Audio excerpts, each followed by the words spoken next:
Salut les amis et bienvenue dans cette nouvelle vidéo dans laquelle je vais vous montrer comment réaliser un empattement napolitain à base de biga.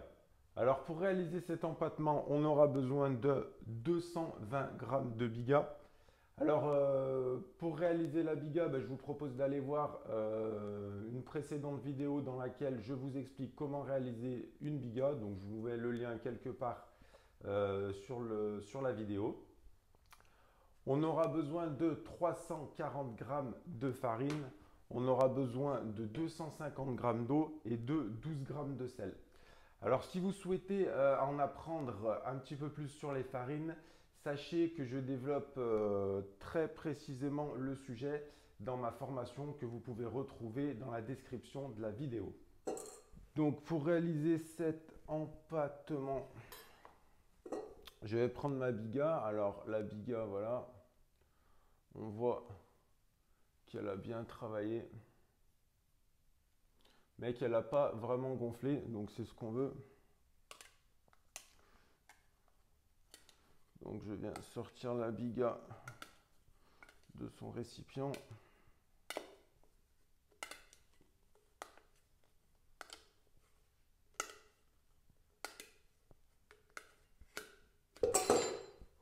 Hop, c'est parti d'un coup.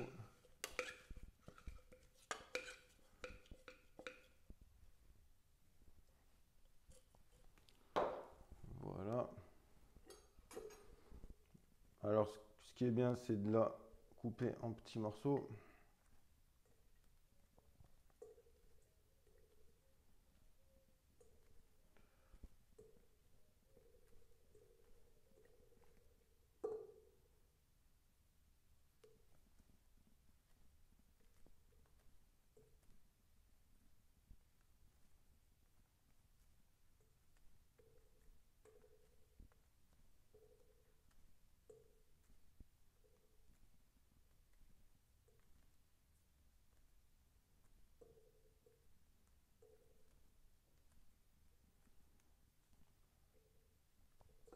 Ok, une fois que ça c'est fait, je viens rajouter toute mon eau.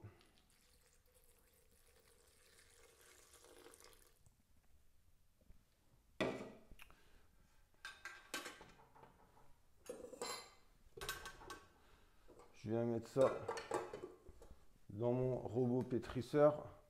Donc là, je mets l'ustensile feuille dans un premier temps.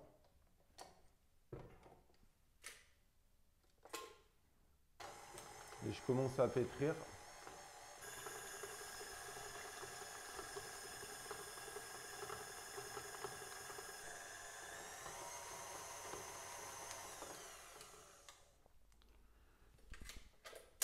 Donc voilà.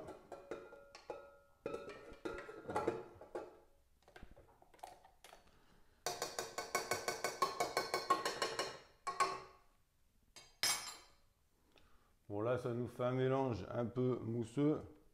Alors ce qu'on recherche surtout, c'est d'avoir bien mouillé la biga pour qu'elle s'intègre beaucoup plus facilement à la farine et que ça nous fasse une belle pâte.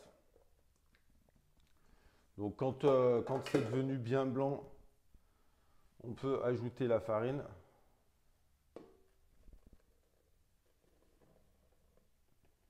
Voilà, j'ajoute la farine d'un coup. Et j'ajoute également mon sel.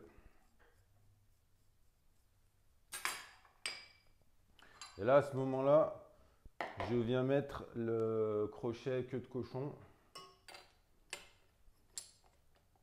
Alors pour ceux qui chercheraient à trouver ce type de crochet, pour le KitchenAid artisan, sachez que ça c'est moi qui l'ai retaillé. Et en fait, normalement c'est celui du KitchenAid Pro et là je l'ai retaillé en fait pour pouvoir l'utiliser pour mon KitchenAid artisan. Et je trouve que ça pétrit beaucoup mieux. Donc là on est reparti.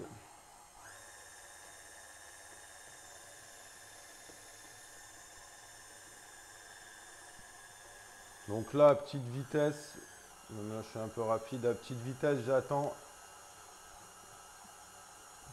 que le phrasage se fasse. Donc on est une pâte avec une certaine consistance.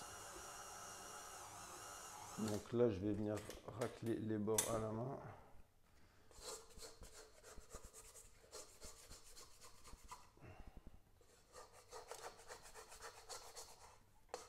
Ok.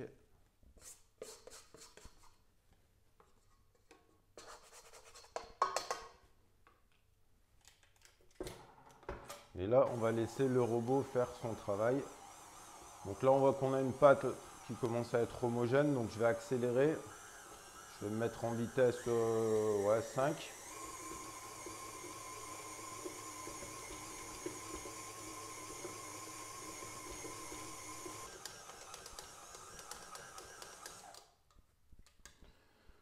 Bon, voilà. Alors, j'ai pas pu filmer tout le pétrissage. Bon, d'une part parce que c'est un peu rébarbatif. Et d'autre part parce que le pétrin faisait trembler la table sur laquelle est posée la caméra.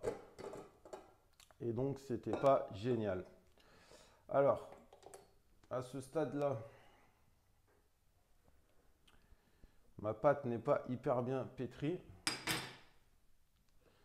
Donc, j'arrête quand même le pétrissage parce que sinon, la pâte va trop chauffer.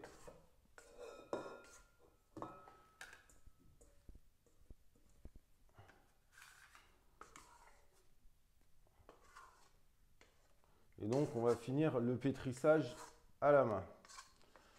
Donc, vous voyez, c'est pas besoin d'avoir un robot extraordinaire, un super pétrin. Donc là, à partir de là, on va faire les séries de rabats habituelles.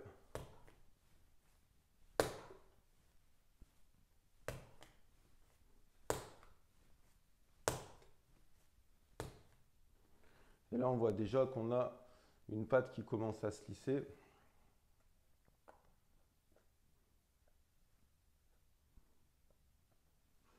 Donc à partir de là, je viens la recouvrir. Je vais attendre une quinzaine de minutes et au bout de 15 minutes, je viendrai refaire une série de rabats. S'il faut, j'en ferai 2 ou 3 jusqu'à que ma pâte soit parfaitement pétrie. Bon, alors pendant que vous n'étiez pas là, j'ai fait une seconde série de rabats. Donc on va en faire une dernière. Juste pour avoir une pâte. Donc on voit que déjà la pâte, elle est bien lisse. Voilà. Donc là, c'est top. Bon, j'en fais pas trop, je laisse comme ça. Si vous ne savez pas comment faire les rabats, etc., vous pouvez aller voir ma vidéo. Je vais mettre le lien sur l'écran. Comment pétrir une pâte à pizza à la main, où j'explique bien comment faire les rabats, etc. Et à partir de là, on va réaliser tout de suite les pâtons. Alors pour ça, je vais prendre mes petits couvercles. Alors j'ai beaucoup de demandes sur où c'est qu'on peut trouver ces boîtes. Alors ces boîtes, bon, c'est des Tupperware, je fais pas de pub, mais on les trouve plus parce que ils ne se font plus, ils ont arrêté de faire le modèle. Donc il va falloir essayer de trouver d'autres boîtes. Donc je huile mes couvercles, comme ça pour décoller la pâte par la suite, c'est plus facile. Voilà.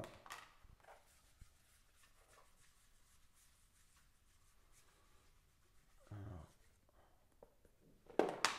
je vais me faire un petit peu de place.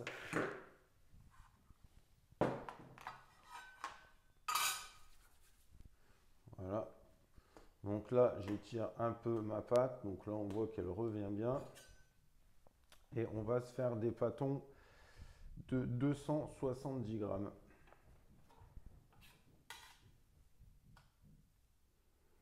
264. Allez, pour la forme, j'en rajoute un peu. Voilà, 271. Et là, on coupe à peu près ça en deux. Donc là, j'ai 280. 80, 260, donc voilà, 270, parfait.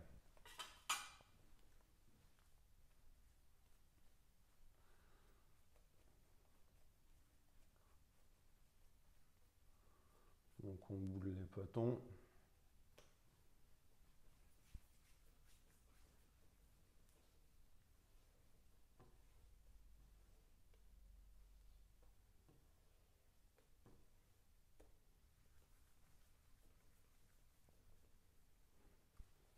Hop.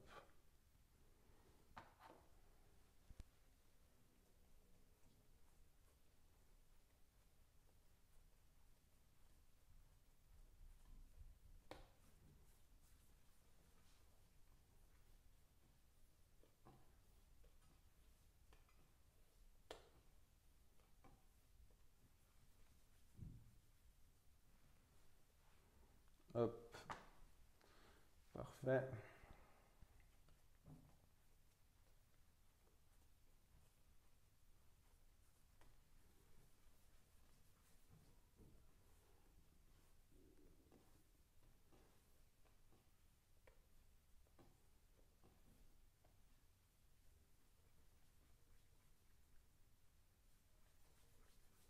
On essaye d'avoir des pâtons bien ronds.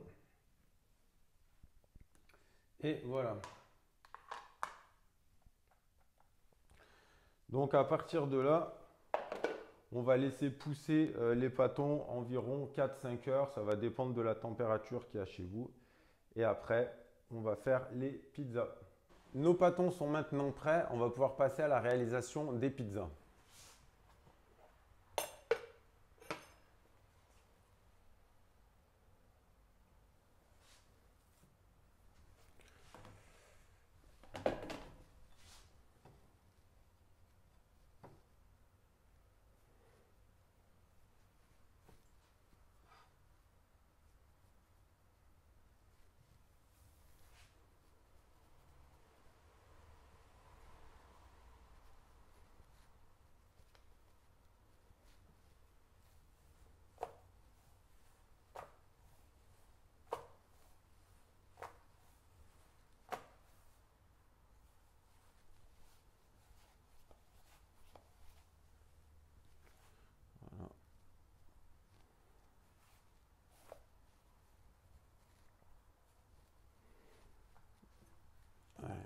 Sauce tomate.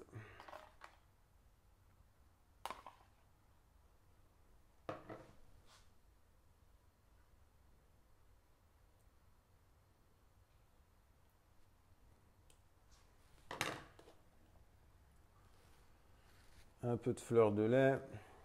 Donc on va réaliser une margarita traditionnelle.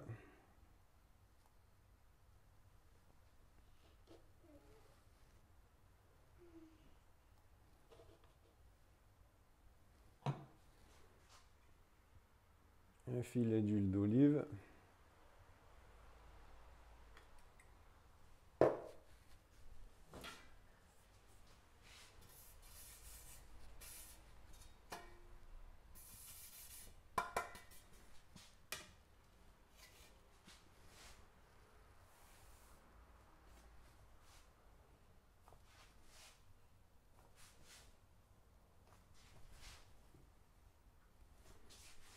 Donc j'étire bien ma pizza sur la pelle.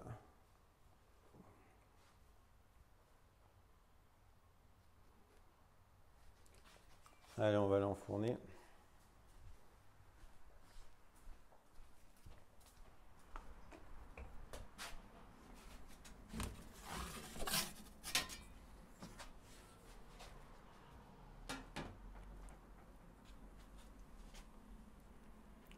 Donc là, normalement, on devrait avoir des bords qui gonflent bien.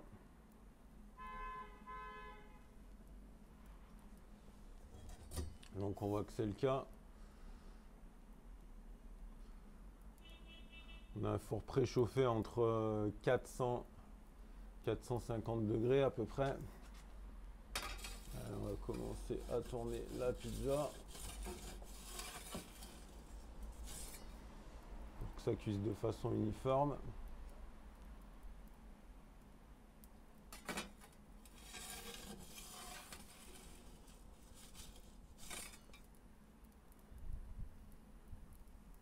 Là, on voit vraiment les bords qui gonflent bien.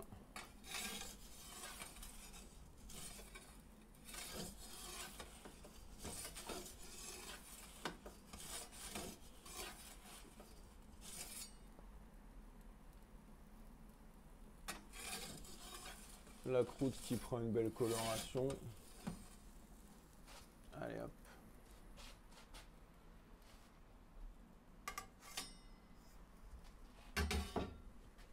Et voilà la parfaite margarita. Alors là, on voit bien la croustillance, le développement de la croûte. On voit que c'est hyper léger, hyper aéré.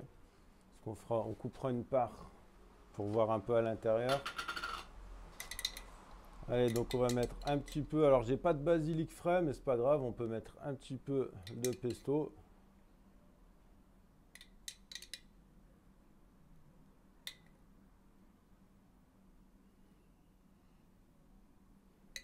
Et voilà. Allez, on va couper une part.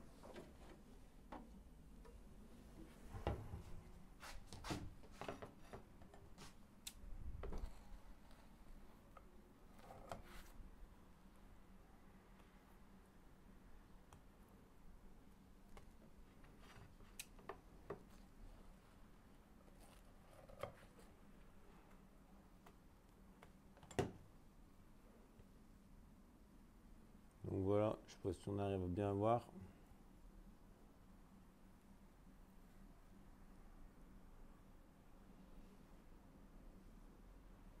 Voilà, on voit comme c'est hyper léger. Hop.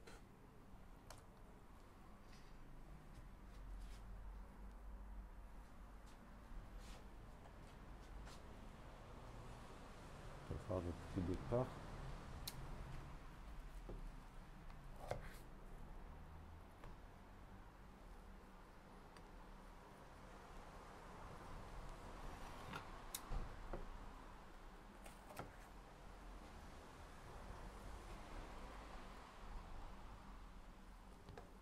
Voilà, là on voit bien de partout. Hop. On a une pâte super aérée.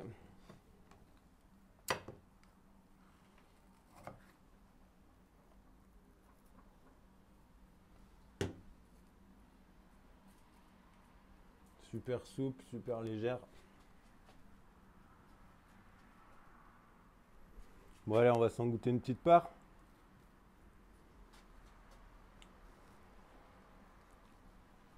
Bon app les amis.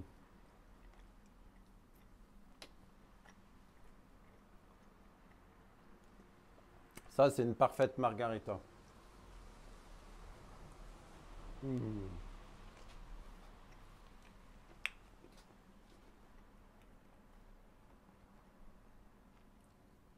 On sent bien le bon goût de la pâte, fermentée avec la biga, la mozzarella. Ça fond en bouche. Bon, si vous avez kiffé cette vidéo, vous pensez bien à mettre un like, vous la partagez un maximum autour de vous. Pensez bien à vous abonner à ma chaîne. Et puis moi, je vous dis à bientôt pour une prochaine vidéo. Ciao!